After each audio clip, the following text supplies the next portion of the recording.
A magnitude 4.5 earthquake occurred east of Kuril Islands, 1,560 kilometers NE of Asahikawa, Japan, or 260 kilometers SE of Petropavlovsk-Kamchatsky, Russia, on Sunday, the 3rd of August 2025, at 18 hours 4 minutes and 58 seconds local time.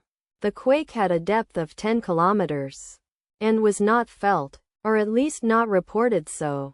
Data source from EMSC. Did you feel it? Let us pray. May the earthquake that occurred not affect our brothers and sisters there. May the earthquake not happen again. And may God protect everyone. Amen.